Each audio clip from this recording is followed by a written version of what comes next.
നബി സല്ലല്ലാഹു അലൈഹി വസല്ലം തങ്ങൾക്ക് കുറച്ച് ആട്ടിറച്ചി കൊടുത്തയച്ചു. സമ്മാനം കൊടുത്തതാണ് കേട്ടോ.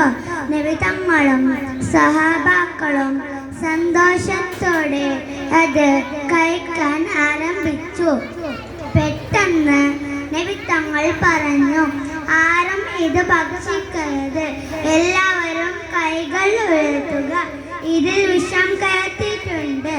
എല്ലാവരും അത്ഭുതപ്പെട്ടു. നബി തങ്ങൾ ആ പെൺകുട്ടിയെ കൊണ്ടുവരാൻ പറഞ്ഞു. അവൾ വന്നപ്പോൾ നബി തങ്ങൾ ചോദിച്ചു, നീ ഇതിൽ വിഷം കയറ്റിയിട്ടുണ്ടോ? ഉണ്ട്. അവൾ മറുപടി പറഞ്ഞു, എന്തിനാണ് നീ ഇതിൽ വിഷം കയറ്റിയത്? നബി തങ്ങൾ വീണ്ടും ചോദിച്ചു, താങ്കൾ യഥാർത്ഥ പ്രവാചകനാണെങ്കിൽ ഇതിൽ വിഷമുള്ളത് താങ്കൾ അറിയും, അതിനെ പരീക്ഷിക്കാനാണ്. അവൾ കൂസലില്ലാതെ പറഞ്ഞു, ശരി ശരി, ഇറച്ചി കഷ്ണം എന്നോട് പറഞ്ഞു ഇതിൽ വിഷമുണ്ടെന്ന്, അതുകൊണ്ട് നീ പോയിക്കോ. നബി തങ്ങൾ അവൾക്ക് മാപ്പ് കൊടുത്ത് പറഞ്ഞയച്ചു. പ്രിയ സുഹൃത്തുക്കളെ, നിങ്ങൾ എൻ്റെ കഥ ശ്രദ്ധിച്ചല്ലോ.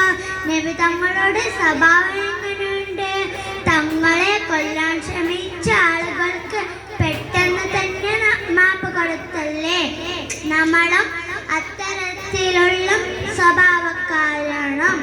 ഇതോടുകൂടി എൻ്റെ കഥ അവസാനിച്ചു. എന്നാൽ ഞാൻ പോട്ടെ. അസ്സലാമു അലൈക്കും.